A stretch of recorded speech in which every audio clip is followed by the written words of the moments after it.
ये लोग मंगल ग्रह पर एक साधारण मिशन कंप्लीट करने आए थे, लेकिन इन्हें बिल्कुल भी अंदाजा नहीं था कि कुछ ही देर में इनका सामना एक ऐसे तूफान से होने वाला है जो इनकी पूरी जिंदगी बदल कर रखने वाला था। तूफान इतना खतरनाक था कि मिशन कमांडर को उन्हें वो मिशन वहीं छोड़ने और तुरंत धरती पर वापस आने का ऑर्डर देना पड़ा। ये सुनते ही सब एस्ट्रोनॉट्स जल्दी जल्दी अपने रॉकेट की तरफ भागने लगते हैं। वो तूफान भी उनके ठीक ऊपर आ चुका था, लेकिन इससे पहले वो अपने रॉकेट तक पहुंच पाते, अचानक एक बहुत ही हैवी सैटेलाइट एंटेना सीधा एक एस्ट्रोनॉट मार्क को जा लगता है। उस सैटेलाइट के टकराते ही वह वहीं पर उस तूफान के बीचों बीच गायब हो गया। इसी बीच रॉकेट के अंदर बैठे कंट्रोलर को मार्क के सूट से सारी ऑक्सीजन लीक होने का सिग्नल मिलने लगा। उसकी टीम उसे बहुत ढूंढती है, मगर तूफान इतना भयानक था कि मार्क उन्हें कहीं भी दिखाई नहीं दे रहा था। जब रॉकेट कंट्रोलर ने उन्हें मार्क के सूट से लीक होती ऑक्सीजन के बारे में बताया, तब सभी साथी अपनी पूरी जान लगाकर उसे ढूंढने की कोशिश करने लगे, क्योंकि अगर उसके सूट से सारी ऑक्सीजन खत्म हो गई तो वह मारा जाएगा। लेकिन उस भयानक तूफान की वजह से उन्हें मार्क कहीं भी दिखाई नहीं दे रहा था। पूरी जान लगाकर ढूंढने के बाद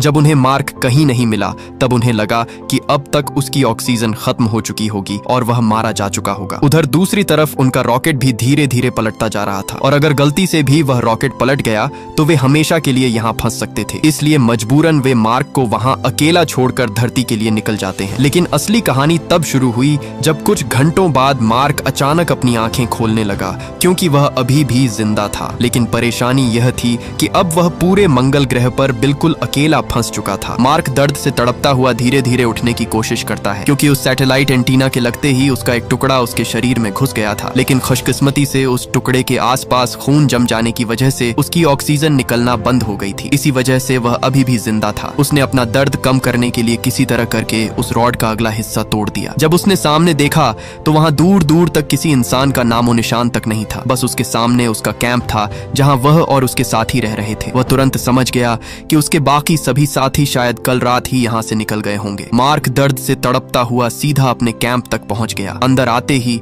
उसने तुरंत अपना स्पेस सूट उतारा और अगले ही पल उसने रॉड अपने पेट से खींचकर बाहर निकाल दिया। दर्द इतना ज्यादा था कि उसकी दर्द भरी चीख पूरे बंजर मंगल ग्रह पर फैल गई। लेकिन मुसीबत अभी खत्म नहीं हुई थी। रॉड का एक छोटा हिस्सा अब भी उसके पेट के अंदर घुसा हुआ था। उसने जल्दी से फर्स्ट एड बॉक्स निकाला और किसी तरह करके वह बचा खुचा टुकड़ा भी निकाल दिया। लेकिन अभी भी उसका खून लगातार बहता जा रहा था, इसलिए उसने एक स्टेपलर लिया और उससे अपना जख्म बंद कर दिया। स्टेपलर के लगते ही दर्द से उसकी रूह कांप उठी। अब उसे समझ आ रहा था कि मंगल ग्रह पर उसकी जिंदगी का असली खेल शुरू होने वाला है, क्योंकि अब वह मंगल ग्रह के सुनसान और खतरनाक रेगिस्तान में बिल्कुल अकेला फंस चुका था। दरअसल जिस स्ट्रक्चर से वह टकराया था वह असल में कम्युनिकेशन सैटेलाइट डिश थी, और तूफान में वह पूरी तरह तबाह हो चुकी थी। इसका मतलब था कि अब वह अपनी टीम से बिल्कुल भी संपर्क नहीं कर सकता था। और मान लो अगर किसी तरह नासा को उसके जिंदा होने का सिग्नल मिल भी जाता, तब भी मंगल ग्रह तक रेस्क्यू मिशन पहुंचने में पूरे 4 साल लगने वाले थे। जो कहने में तो आसान है, लेकिन 4 साल तक अकेले वहां रहना किसी दर्दनाक मौत से कम नहीं था। सबसे बुरी बात यह थी कि जिस कैंप में मार्क ने पनाह ली हुई थी वह हमेशा सरवाइव करने के लिए बनाया ही नहीं गया था। अब उसके पास सभी संसाधन धीरे धीरे खत्म होने वाले थे। अगर गलती से भी ऑक्सीजन सिस्टम फेल हो जाता तो उसका सांस लेना नामुमकिन था, और अगर वह सांस न ले पाया तो उसकी जिंदगी खत्म होने वाली थी। मार्क के लिए हालात और भी ज्यादा खराब होते जा रहे थे। खुशकिस्मती से अगर कैंप किसी तरह ज्यादा दिन चल भी गया, फिर भी एक बहुत बड़ा मसला उसके लिए फूड सप्लाई थी। उसके पास इतना राशन बिल्कुल नहीं था कि वह 4 साल तक जिंदा रह सके, जब तक कोई रेस्क्यू मिशन मंगल ग्रह तक पहुंचता। अब हर तरफ से देखा जाए तो उसका मंगल ग्रह पर ज्यादा देर तक टिक पाना लगभग असंभव लग रहा था। मार्क अपनी जिंदगी के आखिरी लम्हे को कंप्यूटर में रिकॉर्ड करने लगा, जैसे वह अपनी जिंदगी के आखिरी फैसले लिख रहा हो। 2 दिन तक मंगल ग्रह पर आने वाला तूफान उसे और भी तोड़ता जा रहा था। हर लम्हा उसे लगता कि अब सब खत्म हो जाएगा, लेकिन फिर उसके अंदर एक ऐसा पल आया। उसने फैसला किया कि वह किसी भी सूरत यहाँ से निकल कर ही रहेगा। उसने एक प्लान बनाया कि अगर भविष्य में कोई रेस्क्यू मिशन मंगल ग्रह पर आता है तो वह तब तक जिंदा रहने की कोशिश करेगा। प्रॉब्लम यह थी कि वह मिशन अभी काफी साल दूर था, और उसी गैप को सरवाइव करना सबसे बड़ा चैलेंज था। मार्क ने अपने पास रखे खाने का हिसाब लगाया, तब उसे पता चला कि टीम के सभी मेंबर्स का खाना मिलाकर भी उसके पास सिर्फ इतना राशन बचा था जो लगभग 1 साल तक ही चल सकता था। और मंगल ग्रह पर 1 साल सरवाइव करना भी किसी चमत्कार से कम नहीं था। अब उसे अपनी मौत करीब आती हुई दिखाई दे रही थी। वह अपनी मौत को करीब आता हुआ देख ही रहा था कि अचानक उसे कुछ आलूओं का पैकेट दिखाई दिया। उस पैकेट को देखते ही वह समझ गया कि अब भी वह यहाँ सरवाइव कर सकता है। उसने फैसला किया कि वह सब आलूओं को यहाँ उगाकर अपने लिए इतना खाना बनाएगा जिससे वह इस जगह पर बाकी के 3 साल आराम से गुजार सके। लेकिन मंगल ग्रह की बंजर जमीन पर सीधे कुछ उगाना लगभग नामुमकिन था, क्योंकि क्योंकि यहाँ पर कुछ उगाने के लिए उसे पानी चाहिए था, जो इस बंजर जमीन पर बिल्कुल भी नहीं था। अब उसने फैसला कर लिया कि यहाँ सरवाइव करने के लिए उसे खेती करनी ही होगी। इसीलिए वह मंगल पर अपना छोटा सा फार्म तैयार करने में लग गया। सबसे पहले उसने कैंप के अंदर एक जगह पर बहुत सी मिट्टी जमा की और धीरे धीरे उसे खेती के क्षेत्र की शक्ल देने लगा ताकि वहां पौधारोपण किया जा सके। लेकिन मसला यह था कि मंगल की मिट्टी में नेचुरली वे पोषक तत्व नहीं थे जो पौधों को ग्रो करने के लिए चाहिए होते हैं। इसलिए मार्क ने एस्ट्रोनॉट्स के बायोलॉजिकल वेस्ट को इस्तेमाल करने का रिस्की प्लान बनाया। उसकी बदबू इतनी खतरनाक थी कि वहां एक सेकंड के लिए भी टिक पाना अपनी मौत को दावत देने जैसा था। लेकिन उसके पास कोई और चारा भी नहीं था। उसने लगातार उस मटेरियल को प्रोसेस करके मिट्टी में मिक्स किया ताकि बंजर मंगल ग्रह की मिट्टी को अस्थायी रूप से उपजाऊ जमीन में बदला जा सके। उसने सब आलुओं को छोटे छोटे टुकड़ों में काटा और एक एक करके उन्हें मिट्टी के अंदर दबा दिया। लेकिन खेती का अगला और सबसे मुश्किल मरहला पानी था। खुशकिस्मती से मार्क को साइंस की अच्छी जानकारी थी। उसे पता था कि हाइड्रोजन और ऑक्सीजन को कंट्रोल्ड रिएक्शन में मिलाकर पानी बनाया जा सकता है। उसके पास इस एक्सपेरिमेंट के लिए सारा जरूरी इक्विपमेंट भी मौजूद था। लेकिन पहली कोशिश में उससे एक बहुत बड़ी गलती हो गई। उसने कैंप के अंदर पहले से मौजूद ऑक्सीजन को पूरी तरह से कैलकुलेट नहीं किया, जो उसकी सांस लेने की वजह से लगातार घट रही थी। जैसे ही उसने ऑक्सीजन और हाइड्रोजन को मिक्स किया, वहां एक बहुत बड़ा धमाका हुआ जिसने पूरा एरिया हिलाकर रख दिया। मार्क बच तो गया, लेकिन उसे समझ आ गया कि मंगल पर उसकी छोटी सी गलती भी उसकी जान ले सकती है। अगले दिन उसने दोबारा से अपना काम शुरू किया। इस बार उसने दिमाग से काम लिया, जिससे उसका एक्सपेरिमेंट कामयाब रहा। धीरे धीरे नमी जमा होना शुरू हुई और आखिरकार मंगल ग्रह की बंजर जमीन पर पानी तैयार होने लगा। ये पानी उस मिट्टी के लिए काफी था जिसमें मार्क ने आलू लगाए हुए थे। कुछ दिन बाद जब पहला हरा पौधा मिट्टी से बाहर निकला तो उसे देखते ही उसकी खुशी का कोई ठिकाना नहीं था। दूसरी तरफ धरती पर नासा ने ऑफिशियली ऐलान कर दिया कि मार्क वॉटनी अब जिंदा नहीं रहा। यह खबर पूरी दुनिया में तेजी से फैल गई और सब लोग उसे लॉस्ट एस्ट्रोनॉट समझने लगे। यहाँ तक कि उसका अंतिम संस्कार भी कर दिया गया। अगले दिन नासा ऑफिस में विंसेंट नाम का एक एनालिस्ट डायरेक्टर से कहता है कि सैटेलाइट को एरेस 3 मिशन एरिया की तरफ मोड़कर दोबारा स्कैन करना चाहिए। लेकिन नासा मैनेजमेंट इस आइडिया को रिजेक्ट कर देती है। उनका डर यह था कि अगर कैमरों ने मार्क की डेड बॉडी कैप्चर कर ली तो वे इमेजेस पूरी दुनिया में फैल सकती हैं। और नासा को लग रहा था कि ऐसा होने से आवाम का भरोसा टूट सकता है। लेकिन विंसेंट इतनी आसानी से हार मानने वालों में से नहीं था। विंसेंट ने एरेस 3 लैंडिंग जोन के बिल्कुल सटीक कोऑर्डिनेट्स सैटेलाइट टीम को भेजे ताकि उस एरिया को दोबारा नजदीक से देखा जा सके। सैटेलाइट ऑपरेशंस संभालने वाली एक्सपर्ट टीम मेंबर मिंडी ने जब कैमरों को उस लोकेशन की तरफ फोकस किया तो वह हैरान रह गई। उसने देखा कि मिशन का कुछ इक्विपमेंट अपनी ओरिजिनल जगह पर नहीं था। कुछ चीजें साफ दिखाई दे रही थीं कि उन्हें वहां से हटाया गया है। सबसे ज्यादा सरप्राइजिंग बात यह थी कि रोवर भी अपनी जगह से हट चुका था। वही रोवर जिस पर सामान इधर उधर ले जाया जाता है। मंगल ग्रह जैसी सुनसान जगह पर इक्विपमेंट का खुद से मूव होना नामुमकिन था। यह देखते ही मिंडी को समझ आ गया कि मार्क वॉटनी अभी भी जिंदा है। उसने तुरंत विंसेंट को बुलाया और सब कुछ बताया कि उनके कुछ इक्विपमेंट अपनी जगह से हटाए गए हैं। मतलब वहाँ कोई है जो इक्विपमेंट के साथ छेड़छाड़ कर रहा है और वह कोई और नहीं बल्कि मार्क ही हो सकता है। ये खबर सुनते ही विंसेंट भी दंग रह गया। उसने तुरंत नासा डायरेक्टर एलेक्स को यह सब बताया। शुरू में नासा डायरेक्टर ने इसे इग्नोर करने की कोशिश की। उनका कहना था कि शायद मंगल ग्रह पर तूफान की वजह से इक्विपमेंट अपनी जगह से हिले होंगे। लेकिन विंसेंट ने उन्हें कहा कि मैं 100% यकीन से कह सकता हूँ कि मार्क अभी भी जिंदा है और यह काम अपने आप होना नामुमकिन था। यह देखकर डायरेक्टर को भी मानना पड़ा कि मार्क वॉटनी जिंदा है। अब नासा एक नई मुसीबत में फंस चुका था क्योंकि पूरी दुनिया को पहले ही बता दिया गया था कि मार्क मर चुका है, यहाँ तक कि उसका मेमोरियल भी हो चुका था। अब अचानक मीडिया के सामने सच लाना नासा के लिए बहुत रिस्की हो सकता था। काफी सोचने के बाद उन्होंने फैसला किया कि मीडिया को सब कुछ बता दिया जाएगा, लेकिन स्पेसक्राफ्ट में धरती की तरफ लौट रहे बाकी क्रू मेंबर्स को अभी कुछ नहीं बताया जाएगा। नासा को डर था कि अगर उन्हें पता चला कि मार्क जिंदा है और वे उसे मंगल ग्रह पर अकेला छोड़ आए तो वे दुख में आकर कुछ गलत न कर बैठे। दूसरी तरफ मंगल ग्रह पर मार्क को अकेले रहते हुए अब पूरे 70 दिन गुजर चुके थे। अब तक वह खाने और पानी का आरजी हल निकाल चुका था, लेकिन अब उसके सामने सबसे बड़ा सवाल था मंगल ग्रह की सुनसान जमीन से बाहर निकला कैसे जाए। मार्क को अच्छी तरह पता था कि नासा का अगला मिशन एरिस 4 कुछ सालों बाद शियापारेली क्रेटर के पास लैंड करने वाला है। लेकिन एक बड़ा मसला अब भी उसके सामने खड़ा था। वह लोकेशन उसकी करंट लोकेशन से हजारों किलोमीटर दूर थी। अगर उसे जिंदा बचना है तो किसी भी तरह उसे उस जगह तक पहुंचना ही होगा। मार्क ने कैलकुलेशन की और अंदाजा लगाया कि उस खतरनाक सफर को पूरा करने में उसे तकरीबन 60 दिन लग सकते हैं। यह मिशन लगभग नामुमकिन लग रहा था, लेकिन उसके पास और कोई विकल्प भी नहीं था, इसलिए उसने तुरंत तैयारी शुरू कर दी। उसके पास एक रोवर था जो ठीक से काम नहीं कर रहा था, लेकिन मार्क सिर्फ एस्ट्रोनॉट ही नहीं बल्कि एक ताकतवर इंजीनियर भी था। उसने खराब हुए रोवर के काम करने वाले कुछ हिस्से निकाले और उन्हें दूसरे रोवर में फिट करना शुरू कर दिया। काफी देर रिपेयर करने के बाद उसने अपने रोवर को इतना अपग्रेड कर लिया कि अब वह मंगल ग्रह की उस लोकेशन तक पहुंच सकता था जहां नासा का एरेस-4 मिशन लैंड करने वाला था। अब उसका अगला चैलेंज सिर्फ सरवाइव करना नहीं था, बल्कि पूरे मंगल ग्रह को क्रॉस करना था। जब वह अपने कैंप से उस लोकेशन की तरफ निकला, तब मंगल ग्रह पर रात के वक्त तापमान इतना ज्यादा गिर जाता था कि इंसान कुछ ही देर में जम सकता था। अगर उसने इसका हल न निकाला तो वह 60 दिन क्या, एक दिन भी टिक नहीं पाएगा। तभी उसके अंदर एक और खतरनाक आइडिया आया। उसकी टीम मंगल ग्रह पर आते ही एक न्यूक्लियर पावर सोर्स को जमीन में दबा कर गई थी ताकि वह सेफली एनर्जी प्रोवाइड करता रहे। ये डिवाइस बहुत पावरफुल था, लेकिन अगर थोड़ा सा भी डैमेज हो जाता तो उससे निकलने वाली रेडिएशन किसी भी इंसान के लिए दर्दनाक मौत साबित हो सकती थी। रिस्क बहुत बड़ा था, लेकिन मार्क के पास और कोई रास्ता भी नहीं था। उसने उस बैटरी को जमीन से निकाला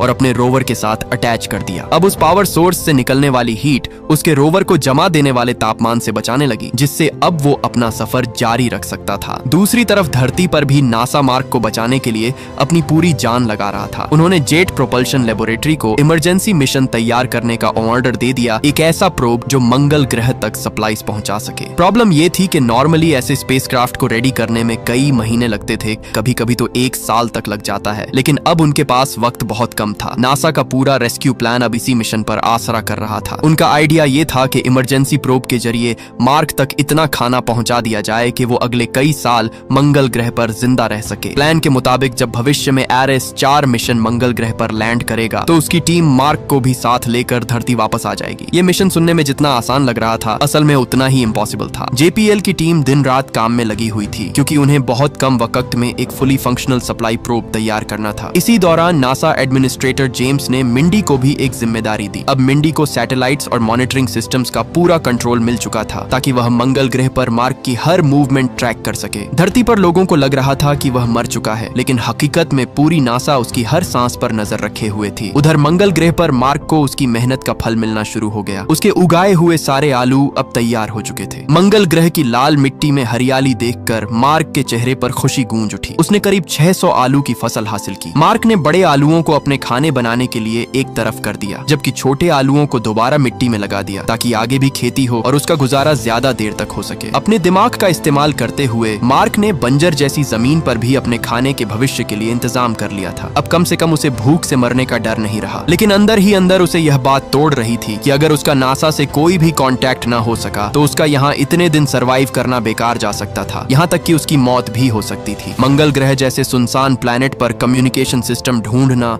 लगभग नामुमकिन था, लेकिन मार्क हार मानने वालों में से नहीं था। काफी सोचने के बाद उसे एक आइडिया आया। वह बिना वक्त गंवाए अपने रोवर में बैठा और मंगल ग्रह की एक खतरनाक जगह की तरफ निकल पड़ा, जो उसके कैंप से लगभग 60 दिन की दूरी पर थी। उधर धरती पर सैटेलाइट्स के जरिए उसकी हर मूवमेंट मॉनिटर की जा रही थी। मिंडी और विंसेंट दोनों दंग रह गए। उन्हें समझ नहीं आ रहा था कि मार्क अपने कैंप को छोड़कर इतनी दूर क्यों जा रहा है। दिन गुजरते गए और मार्क लगातार एक ही दिशा में आगे बढ़ता रहा। मंगल ग्रह की सुनसान जमीन पर उसकी जिंदगी का सबसे खतरनाक सफर कई दिनों तक जारी रहा। जैसे जैसे वह आगे बढ़ता गया, नासा की पूरी टीम के अंदर खौफ और भी बढ़ने लगा। नासा की टीम अब तक समझ ही नहीं पा रही थी कि मार्क आखिर कर क्या रहा है। इसी बीच अचानक विंसेंट को कुछ याद आ गया। उसने तुरंत मंगल ग्रह के मैप पर मार्क का पूरा रूट मैप किया, तो उसे पता चला कि मार्क असल में एक पुराने मंगल ग्रह प्रोब पाथफाइंडर की तरफ जा रहा है। ये वही रोबोटिक लैंडर था जिसे नासा ने बहुत साल पहले मंगल ग्रह पर भेजा था, ताकि वह वहां की मिट्टी का सारा डेटा कलेक्ट कर सके। पहले तो वे इस मिशन में सफल रहे, लेकिन कुछ सालों बाद उसकी बैटरी डेड हो गई और धरती का उससे हमेशा के लिए संपर्क टूट गया। तब से वह पाथफाइंडर मंगल ग्रह की मिट्टी में कहीं दबा हुआ था। इसलिए मार्क उसे ढूंढने के लिए निकला था, क्योंकि वही उसे नासा की टीम से कांटेक्ट करवा सकता था। काफी खोजने के बाद आखिरकार उसने मंगल ग्रह की मिट्टी में दबा हुआ पाथफाइंडर निकाल ही लिया। विंसेंट का अंदाजा बिल्कुल सही साबित हुआ, लेकिन एक और चैलेंज अभी बाकी था। कम्युनिकेशन तभी पॉसिबल होती अगर नासा के पास धरती पर उस सिस्टम का वही मॉडल मौजूद होता। विंसेंट बिना देर किए कैलिफोर्निया में मौजूद जेपीएल की तरफ निकल पड़ा, क्योंकि अब सालों पुरानी टेक्नोलॉजी ही मार्क और धरती के दरमियान इकलौता कनेक्शन बन सकती थी। खुशकिस्मती से जेपीएल में उस पाथफाइंडर का बचा हुआ मॉडल अब भी सुरक्षित पड़ा हुआ था। विंसेंट ने तुरंत कुछ वैज्ञानिकों को अपने पास बुलाया जो सालों पहले इसी पाथफाइंडर मिशन पर काम कर चुके थे। अब विंसेंट के लिए असली खेल शुरू हो चुका था, लेकिन क्या वह मार्क को बचा पाएगा या नहीं, ये हमें आगे जाकर पता चलेगा। उधर मंगल ग्रह पर मार्क ने पाथफाइंडर की डेड बैटरी निकाली और उसे अपने कैंप के पावर सोर्स से कनेक्ट कर दिया। जैसे ही उसने उसे कनेक्ट किया, खुशकिस्मती से वह काम करने लगा। जैसे ही उसने उस पाथफाइंडर का एंटीना धरती की तरफ घुमाया, अचानक JPL के पुराने मॉडल को जो नासा के पास पड़ा था तुरंत सिग्नल मिल गया। पूरी टीम ने जैसे ही उस पाथफाइंडर को काम करता हुआ देखा, उनकी खुशी का कोई ठिकाना नहीं रहा। एक ऐसा स्पेसक्राफ्ट जिससे सालों पहले कांटेक्ट टूट चुका था, वह दोबारा काम कर रहा था। जब एक मेंबर ने पाथफाइंडर को कमांड्स भेजनी शुरू की और जैसे ही उसने कमांड दी, मंगल ग्रह पर पड़े पाथफाइंडर का कैमरा ऑटोमेटिक ऑन हो गया। मंगल ग्रह पर पाथफाइंडर का कैमरा हिलता देखकर मार्क तुरंत समझ गया कि धरती पर मौजूद नासा की टीम उससे कांटेक्ट करना चाह रही है। उसने तुरंत एक बोर्ड उठाया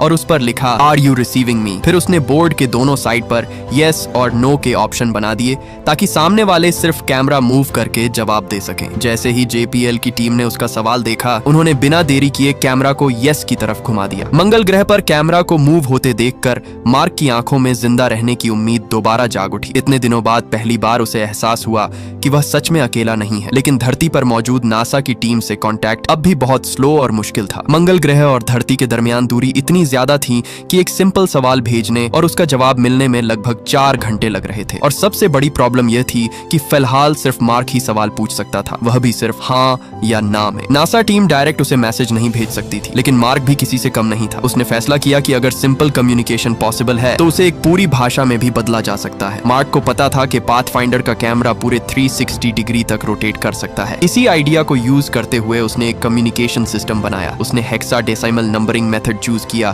क्योंकि हेक्साडेसिमल वैल्यूज को ASCII कोड्स में कन्वर्ट करके लेटर्स और वर्ड्स बनाए जा सकते थे। अर्थ पर विंसेंट और उसकी टीम ने भी पाथफाइंडर के चारों तरफ हेक्साडेसिमल सिंबल्स लगा दिए ताकि कैमरा मूवमेंट्स के थ्रू मैसेजेस एक्सचेंज किए जा सकें। अब धीरे धीरे मंगल ग्रह और धरती के दरमियान एक साधारण भाषा तैयार होने लगी थी, लेकिन ये तरीका बहुत स्लो था। एक साधारण सा मैसेज भेजने में भी काफी वक्त लग जाता था। इसलिए नासा साइंटिस्ट्स ने मार्क को कुछ स्पेशल कोड भेजे। उसने उन कोड्स की मदद से अपने रोवर को पाथफाइंडर सिस्टम के साथ कनेक्ट कर दिया, जिससे अब वह अपने कंप्यूटर से डायरेक्ट टेक्स्ट मैसेजेस भेज सकता था, जो पहले के मुकाबले में बहुत ज्यादा तेज था। नासा ने उसे मैसेज भेजा कि रेस्क्यू ऑपरेशन स्टार्ट हो चुका है और सबसे पहले उसके लिए ज्यादा से ज्यादा खाने पीने की चीजें भेजी जाएंगी, ताकि जब तक नासा की टीम दोबारा मंगल ग्रह तक पहुंचेगी तब तक वो खाना उसके काम आ सके। ये मैसेज पढ़ते ही उसके अंदर एक नई उम्मीद जग उठी। अब पहली बार उसे लग रहा था कि शायद वह वाकई यहाँ से जिंदा वापस जा सके। फिर उसने नासा की टीम से एक सवाल किया कि मेरे सब साथियों को ये पता है कि मैं जिंदा हूँ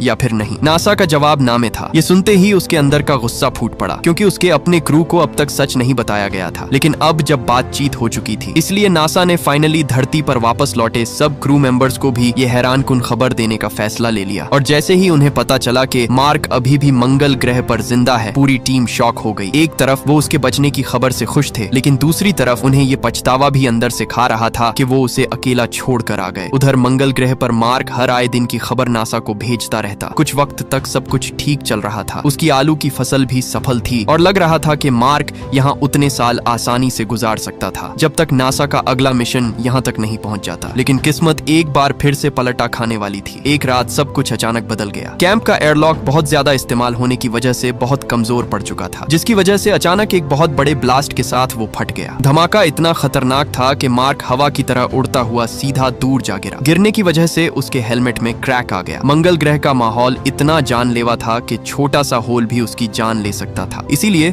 उसने तुरंत टेप से हेलमेट को बंद किया और किसी तरह वापस अपने कैंप के अंदर पहुंच गया। जैसे ही वो अपने कैंप के अंदर पहुंचा, जो नजारा उसके सामने था उसने उसे पूरी तरह तोड़ दिया। वहां के बढ़ते तापमान ने उसकी पूरी की पूरी फसल तबाह करके रख दी। अब दोबारा उस फसल को उगाना लगभग नामुमकिन था। अपने सामने अपनी फसल को तबाह होता देखकर वो बहुत ज्यादा घबरा जाता है, क्योंकि अब उसके पास सिर्फ इतना राशन बचा था जो कुछ महीने ही चल सकता था। दूसरी तरफ धरती पर नासा ने उसके लिए इमरजेंसी सप्लाई रॉकेट लॉन्च करने की तैयारी शुरू कर दी थी। सबको लग रहा था कि ये मिशन मार्क की जिंदगी बचा लेगा, लेकिन लॉन्च के कुछ ही सेकंड्स बाद रॉकेट हवा में ही फटकर तबाह हो गया। अपनी आखिरी उम्मीद को अपने सामने से जाता देखकर अब उसे लगा कि उसका यहीं पर मरना तय है। अपनी मौत को अपने करीब आता देख उसने कमांडर लुइस को एक मैसेज भेजा। उसका कहना था कि अगर वो वापस ना आ सका तो उसके माँ बाप को बताया जाए कि उसका बेटा एक सार्थक मिशन का हिस्सा था। ये मैसेज देखते ही धरती पर मौजूद नासा की टीम भी अपनी हिम्मत हार जाती है। लेकिन उधर मंगल ग्रह पर बैठा मार्क किसी भी तरह करके वहां से धरती की तरफ जाने का फैसला ठान लेता है। वहां धरती पर मार्क के नाकाम सप्लाई मिशन की न्यूज पूरी दुनिया देख रही थी। इसी बीच चाइना की स्पेस एजेंसी के टॉप साइंटिस्ट्स ने भी ये ब्रॉडकास्ट देखा। तब चाइना ने इंसानियत के नाम पर नासा की मदद करने का ठान लिया। उन्होंने नासा को अपना एक पावरफुल रॉकेट दिया ताकि रेस्क्यू मिशन को एक और चांस मिल सके। अब नासा के पास उम्मीद की एक नई किरण थी। अगर वो इस बार भी नाकाम रहे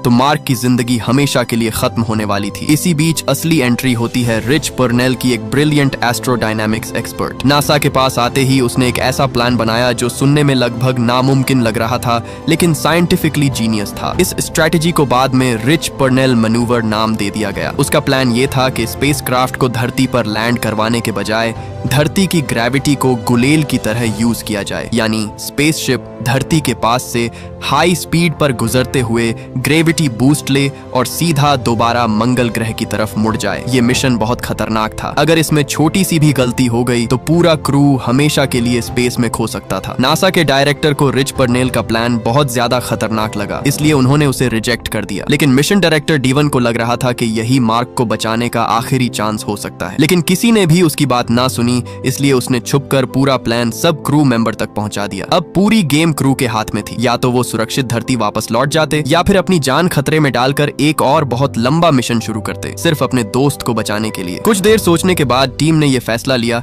कि वो किसी भी सूरत अब मार्क को अकेला छोड़कर वापस धरती पर नहीं जाएंगे। उधर मंगल ग्रह पर मार्क भी अपने काम में लगा था। उसे लगभग 60 दिन का और खतरनाक सफर करके उस एक और MAV तक पहुंचना था जो भविष्य एरिस 4 मिशन के लिए पहले से मंगल ग्रह पर रखा गया था। लेकिन ये उसके पास एक आखिरी मौका था यहाँ से धरती की तरफ जिंदा जाने का, इसलिए उसने कई दिन तक सिर्फ अपने पास बचे कुचे आलू खाकर अपना सफर शुरू कर दिया। कई दिन का खतरनाक और जानलेवा सफर करके आखिरकार वो उस MAV तक पहुंच ही गया। लेकिन उसके आगे एक बार फिर से नई मुसीबत आ खड़ी हुई। MAV को इतना हल्का बनाना जरूरी था कि वो मार्स की ऑर्बिट तक पहुंच सके। नासा ने उसे तुरंत कहा कि रॉकेट से गैर जरूरी चीजें निकाल दी जाएं। मतलब अब मार्क को असल में एक खुले छत वाले रॉकेट में लॉन्च लेना था, जो देखने में किसी जुगाड़ मशीन जैसा लग रहा था। दूसरी तरफ क्रू स्पेसक्राफ्ट मंगल ग्रह की ऑर्बिट में पहले ही पहुंच चुका था और सबकी नजरें मार्क के लॉन्च पर लगी हुई थीं। जैसे ही मार्क ने अपना MAV लॉन्च किया, रॉकेट बहुत तेजी से उड़ने लगा। लेकिन लॉन्च के प्रेशर को उस MAV की नोक पर लगी तिरपाल सह ना सकी, जिससे वो वहीं पर फट गया और अचानक प्रेशर की वजह से मार्क भी बेहोश हो गया। खुशकिस्मती से MAV कामयाबी से मंगल ग्रह की ऑर्बिट में एंटर कर गया। लेकिन एक बार फिर से एक बहुत बड़ी मुसीबत ठीक उसके सामने आ खड़ी हुई। हार्मेस और मार्क के स्पेसक्राफ्ट के दरमियान अब भी तकरीबन 68 किलोमीटर का फासला था। इतनी दूरी से डायरेक्ट रेस्क्यू करना इम्पॉसिबल लग रहा था। ये देखते ही कमांडर लुइस ने तुरंत हर्मेस के सब इंजन एक्टिवेट करने का ऑर्डर दिया। क्रू ने थ्रस्टर्स यूज करके हर्मेस को मैक्सिमम स्पीड से MAV के करीब लाना शुरू किया। दूसरी तरफ मार्क को जैसे ही होश आया, उसकी आवाज सब क्रू मेंबर के पास जा पहुंची, जिसे सुनते ही पूरी क्रू की जान में जान आ गई। अब उन्हें लगा कि उन्होंने अपना मिशन पूरा कर दिया, लेकिन खतरा अब भी खत्म नहीं हुआ था। हर्मीज और MAV की ऑर्बिटल स्पीड में अब भी काफी डिफरेंस था, लगभग 42 मीटर्स पर सेकंड। स्पेस में ये छोटा नंबर भी बहुत खतरनाक होता है। अगर उन्होंने दोनों स्पेसक्राफ्ट की स्पीड को लगभग बराबर न किया तो मार्क को सुरक्षित अपने पास लाना नामुमकिन हो जाता। लेकिन हर्मीज के लिए एक और मुसीबत खड़ी हो गई थी। अगर वो दोबारा सब इंजन फुल पावर पर ऑन करते तो उनके पास धरती वापस लौटने के लिए जरूरी फ्यूल नहीं बचता। हालात अब लगभग इम्पॉसिबल लग रहे थे। तब कमांडर लुइस ने एक और फैसला लिया। उन्होंने हर्मेस के लॉक में बम फोड़ने का प्लान बनाया ताकि उस ब्लास्ट से स्पेसशिप की स्पीड और दिशा थोड़ी एडजस्ट की जा सके। ये प्लान बहुत रिस्की था, लेकिन अब उनके पास रिस्क लेने के सिवा कोई और ऑप्शन भी नहीं था। ब्लास्ट के बाद हार्मेस मार्क के काफी करीब आ गया, लेकिन अब भी उनके दरमियान खतरनाक दूरी बाकी थी, जिसे देखते ही मार्क ने अपनी जिंदगी का सबसे बड़ा फैसला लिया। उसने अपने स्पेस सूट के ग्लव में छोटा सा होल बनाया और निकलती हुई हवा के प्रेशर से वो उड़ता हुआ स्पेस में हार्मेस की तरफ बढ़ने लगा। उधर कमांडर लुइस भी रस्सी के साथ उसे पकड़ने के लिए आगे बढ़ रही थी। जैसे ही मार्क उसके पास आया, वो बदकिस्मती से उसे पकड़ नहीं पाई, लेकिन किसी तरह करके मार्क ने उसकी रस्सी पकड़ ली और दोनों एक दूसरे के करीब आ पहुंचे। आखिरकार क्रू ने उसे खींचकर अपने हर्मिस के अंदर ले लिया। उस लम्हे पर सिर्फ हर्मिस क्रू ही नहीं बल्कि पूरी धरती खुशी से गूंज उठी। महीनों तक मार्स पर अकेले सरवाइव करने के बाद मार्क वॉटनी आखिरकार अपने साथियों के पास वापस आ ही गया और ये मूवी यहीं पर एंड हो जाती है। अगर ये वीडियो आपको अच्छी लगी तो इस वीडियो को लाइक और हमारे इस चैनल को सब्सक्राइब कीजिएगा।